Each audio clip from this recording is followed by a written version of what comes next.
like to introduce to you Timothy Ruff. He is the Chief Executive Officer and founder of Evenum, to give you the first presentation. Timothy.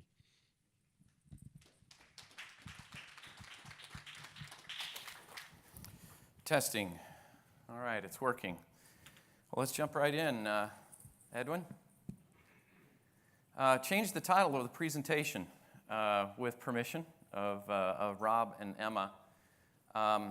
When we created the presentation a few months ago, it was all about hype and separating the hype from everything else. But we really decided since then, there's still a lot of hype about blockchain, but since then we decided to be a lot more focused. So we're going to be pretty focused on this particular topic, self-sovereign identity using distributed ledgers.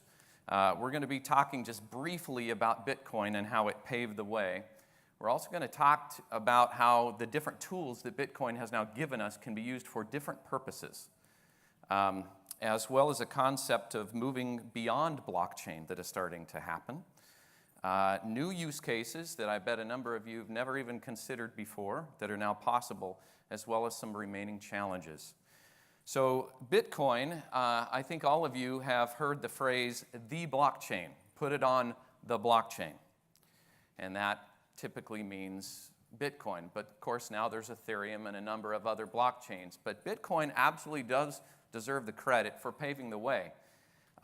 Four particular, I would like to call them Legos, in a new box of Legos that you can now put in different configurations to make really kind of whatever solution that you want. The first one, we think, probably the biggest, distributed consensus among non-trusting parties. We've had distributed consensus in distributed computing for years. But how do you have distributed consensus among parties that don't trust each other? Security through cryptography. Don't need to talk too much about that here. Immutable ledgers, we certainly know that trait of blockchain. And brand new incentive models. Interesting incentive models that are reverse incentives as well as positive incentives, meaning incentives to participate and obstacles to not participate. Brand new tools for different things. So what is the job that we are trying to accomplish? I'm going to suggest, in our view, that there's two general classes of challenges we'd like to solve. The first is in the developed world. Problems we're all familiar with: privacy, identity theft, fraud, convenience. The second one that can now be addressed with this technology is in the developing world. Completely different set of use cases for refugees, birth registrations, and the unbanked, of which there are very many, and we'll talk a little bit about those in a minute. So what possible combination of these new technologies could accomplish both? We believe it is self-sovereign identity, okay? And we will define self-sovereign identity, I don't want to say thoroughly, but we'll do as good a job as we can do in the time allotted here in just a minute. But it is now possible, completely self-sovereign identity. So when we were looking at the Lego box of new technologies that are now available, we looked at Bitcoin's blockchain. What did we find? Edwin, I'm clicking. Oh, I did the laser, wrong button. There we go, thank you. We found latency. We know that people are working to address that, but the reality is that you can't read or confirm something for 10 to 60 minutes from the time that you've tried to write it. Throughput and scalability issues, maxing out right now at about 7 transactions per second, which is several orders of magnitude too slow.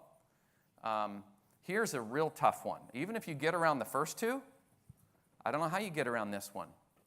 In the institutions we've talked to, they are just simply uncomfortable with these two things: anonymous validator nodes and 2 mining pools in China controlling 50% of the voting.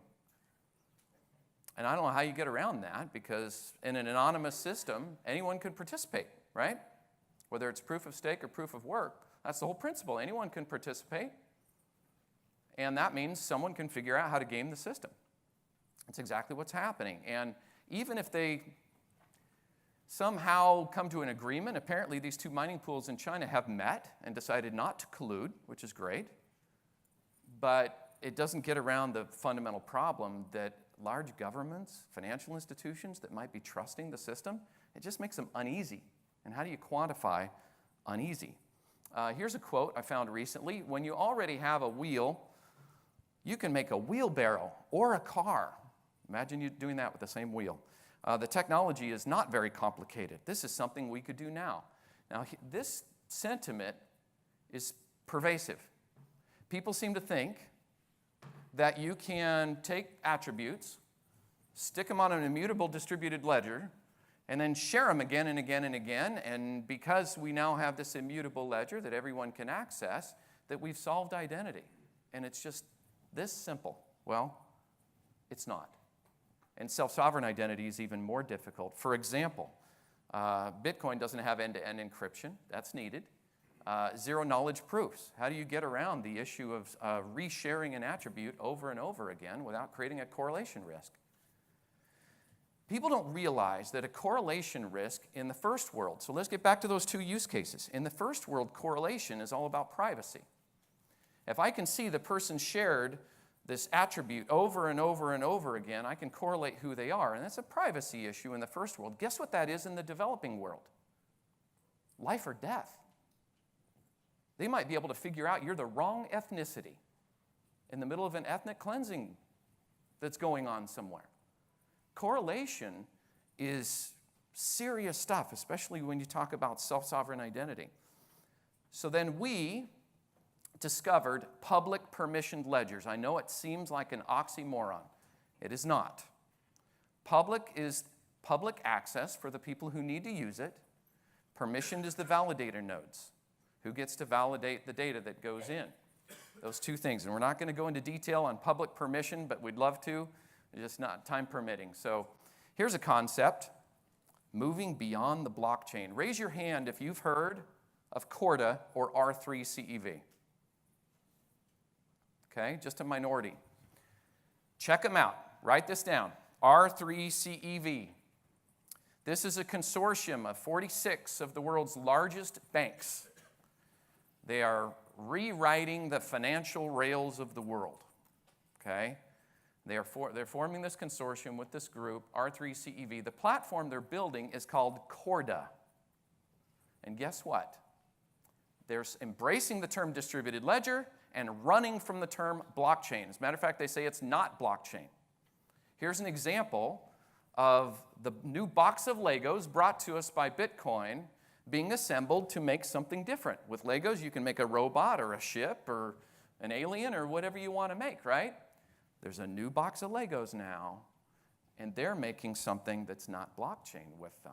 They are custom engineering their platform for one single purpose: financial agreements between regulated financial institutions.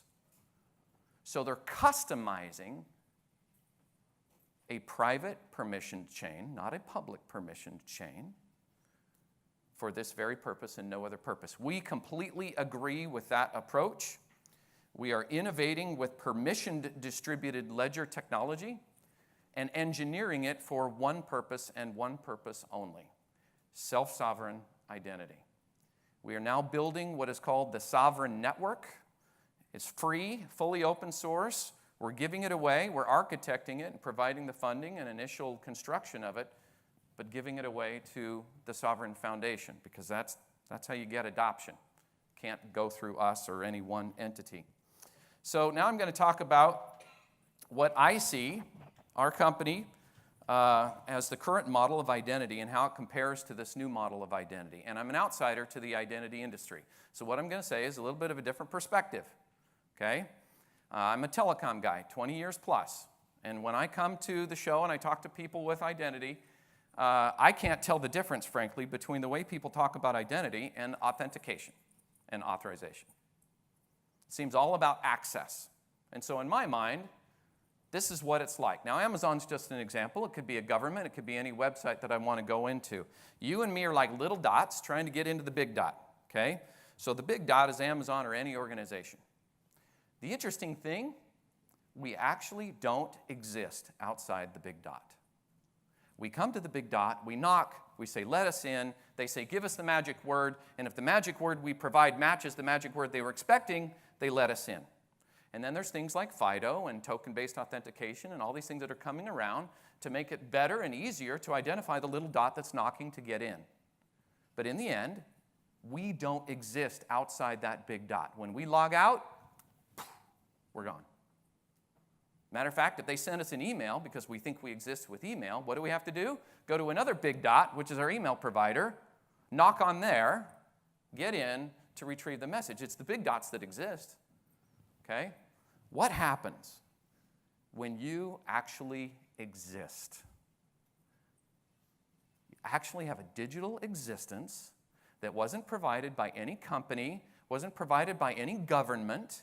When you actually exist, all kinds of things happen that are way beyond access, way beyond authentication and authorization. We're going to talk about some of those. But with self-sovereign identity, it's now a presence that you own and you control, completely private, super secure, irrevocable, can't be taken away. Other people can link to you. Here's where it gets really interesting. Other people and entities can link to you under your control. You choose. It's not like Twitter where you can follow them and they can't kick you off, right? You can block them, but they can still follow you, right? In this case, you can make it so that only the people you'd like and trust can follow you or connect to you, excuse me. You become the source for proving who you are. Now there's a strong way to prove who you are. Your correct information, you become the master source of your mailing address, okay? I have 13 siblings. I really do. I'm number 11, okay? I'm from Utah. That explains it. When there's a change of address, I literally have, on both sides of my family, 100+ nephews and nieces, okay? I do. It sounds crazy. When someone changes their address, it's a big deal. And with that many, guess how often we get change of address and phone number and everything else, okay? It's a daily occurrence. There is no, anyway, you get the picture. Once I exist, I can have a master source of my address and my phone number and whatever else I want, and they can connect to me. And no longer do they have just copies of their information that they have to update locally. They can actually subscribe to the source. That is me. Same concept for Sports Illustrated. I may subscribe to them for payment. They subscribe to me for my address. And every time before they mail the issue, just check to see if my address has changed. Actually, I'm just going to push a new address to them when it changes. It's better, it's more efficient to do it that way. My preferences, consent, big deal. Informed consent, consent receipts, managing consent, revoking consent. Big topic I wish we had time to cover. Rules, an inversion of control. There's a book about this concept, an inversion of control. When you and I actually exist, this is now possible. So let's start with the world we know. How would we log in this model? Well, you press the login button, and then you, for example, is one way. You get pinged on your phone, and you're logging in. Yes, and I'm in. Oh, it's a bank? Okay, fingerprint. Oh, they want my voice print too? Oh, okay, here's my voice. Hello. And I'm in. There's no passwords, and you can even get away from the username completely after a one-time registration and make it so that now you can have single sign-on. You would never see a login with something else on a bank site, right? You can't use social login to log into a bank. We know this, okay? Why? Can't strongly prove who we are. Well, once you can strongly prove who you are, with biometrics and everything else, now you can have single sign-on across financial institutions, governments, on and on. That's the first application that I think all of us are aware of that's possible, we're shooting for, but now let's dream a little bit.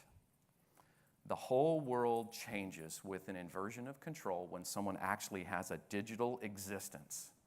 Now I can decide who can contact me and who can't, who can email me, who can call me. Okay, comply with general data protection laws over in Europe. Manage my consent. Now I have a place to reach me and make sure I've given consent. Okay, how about Barbie? Barbie now talks to Mattel and tells Mattel all about her conversations with your child. How in the world would Mattel know if you were uncomfortable with that or wanted to change it or wanted to know what the conversations were? There's no way for them to connect with you about that. Well, once you exist, there's a way to do it, and it's not email. Okay? Parental controls. Why is it that children aren't allowed to go wherever they want over the internet? There's just no way to filter that, no way to control it. What if all of their interactions actually went through you before they saw anything, you know?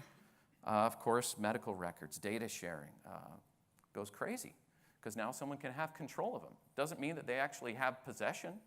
The medical records can be wherever they want to be. But now there's a control point to manage permission of the sharing of those records. Identity theft changes, skyrocketing. Whole different perspective on identity theft. It's no longer just strongly authenticating someone to prevent identity theft.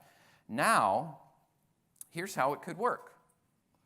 Now, before someone uses my social security number to impersonate me and steal something and establish credit in my name, ping me. Make sure it's me. How about asynchronously ping my identity for an attestation that I have approved something ahead of time so that when Amazon goes to ship at 3 in the morning and they want to check and make sure that I'm really spending my money, that there's an attestation there, a signed attestation from me that, yeah, I did buy a $1,200 TV yesterday at 6 p.m.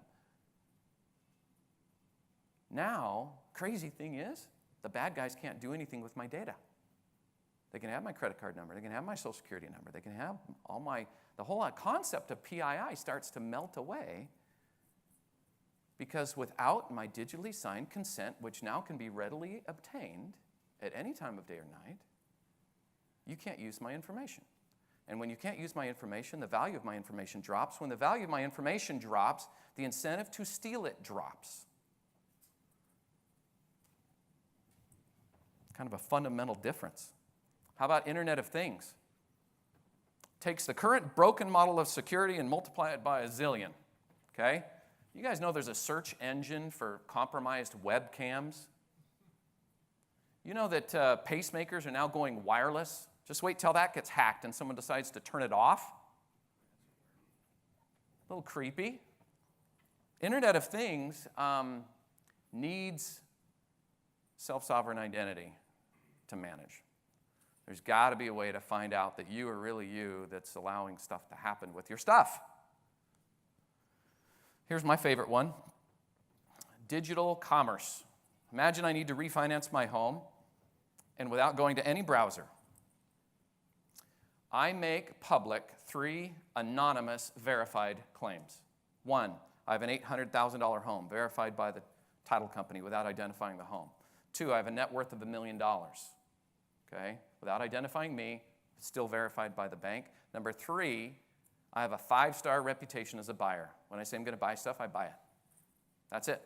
No one knows who it is.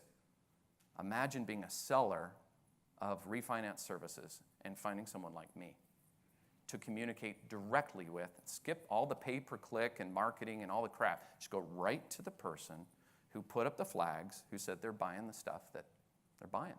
It works whether I need a babysitter or I need my lawnmower blade sharpened or refinancing a $1 million home. It doesn't matter. I am the one with the money. I raise my hand and say, here I am, because I can now be found.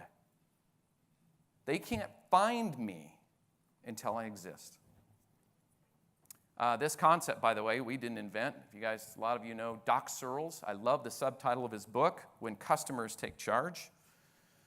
Now, here's where it gets really real for self-sovereign identity. The World Bank said 2.4 billion.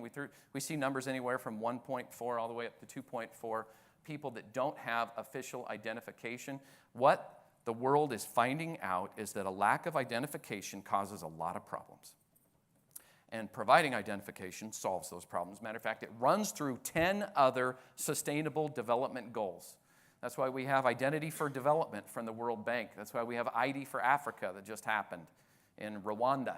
UNICEF, blockchain identity, they're talking about it. I'm going to wrap up and open it up for a couple of questions. We only have 4 minutes, it looks like. So challenges, without going into detail, their challenges do remain. There are technical challenges that we are excited about because we feel like we have some solutions for these.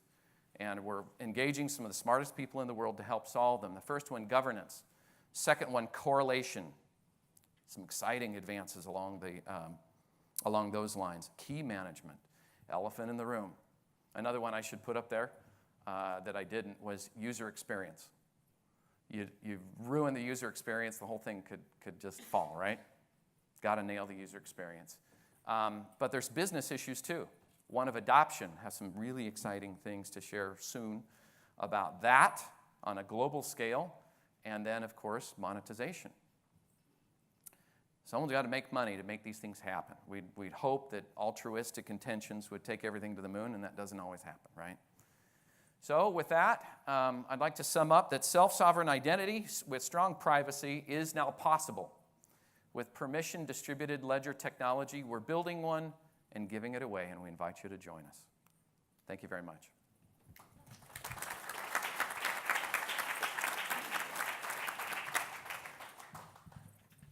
Timothy, thank you very much for that. I think it was really very interesting. And certainly from somebody like myself coming from sort of perhaps just slightly outside the technical world, I find that really very informative. Do we have any questions? We've got a couple of moments. Steve? Not Steve Wilson, sorry. Go ahead, Steve. It's not a blockchain question, it's a VRM question. The problem with VRM and the problem with user-controlled or individually controlled information is that most of the personal information about us is created and flows behind our backs. Right. Through big data and so on. Now, you can talk about the politics and whether you loathe that or not. The reality is that most personal information is created and consumed behind our backs. Yeah. How does VRM and how does your model deal with that? It's not going to deal with that, and we're not going to try. So the question is, with VRM and the customer controlling data, that most of the data is built about us. As a matter of fact, the most valuable data is about our behavior, compiled and aggregated by those that we interact with. And the user, ideally, will have some permission about that. And I've spoke with Dick Hart, principal identity guy over at Amazon, about that very issue. And he believes that, at least from Amazon's perspective, that users need to somehow be brought into the permissioning of that, if not necessarily the possession of that data. And that, I think, would be solving some of the spirit of the GDPR laws. Mm-hmm. So. It's all great. I really appreciate it. It goes into the people-centric security ideas. Yeah. And all of that. My question about all of this is the following. People are probably going to get in a lot of trouble if they're not educated enough for this. Yeah. I can foresee attacks against the people by sending 10,000 requests a day of allowing you to do something. DDoS stuff. Kind of. Yeah. I've seen social engineers being incredibly happy about that. In the countries who are developed, I came from Eastern European country, I can tell you that the level of fraud with this could go even much higher. What is your plan to defend a regular Joe with not a lot of knowledge, not a lot of education, and not a lot of protection? Fantastic. Really advanced cryptography, frankly. And that's what we've learned from Bitcoin. If you look at the Bitcoin failures, they haven't been failures with the underlying protocol. No one's broken that, right? They've been failures with key management. It's the human element that has failed. And we still have to do the best we can to help the human element happen. But there's advances now in cryptography that are way beyond Bitcoin's application of crypto that make it so you can protect people. And there's also some key management strategies that you could make. For example, a refugee could cross a border, okay, and provide some biometric, cross a border with nothing but the shirt on their back, go to an official UN center, provide some biometrics, have some relatives provide some biometrics as well, and keys can't be restored until a certain 3 of 5 relatives provide a match. So there's ways to, what's funny about that is that harkens back to the pre-electricity days of the way people gave loans and established a web of trust. It's like you would talk to people's family to see who they are and verify their creditworthiness, for example. And those are the kinds of things that now become possible. Thank you, Timothy. We're bang on time, so we'll close it now. And thank you Okay. to you all for joining us for this session as well.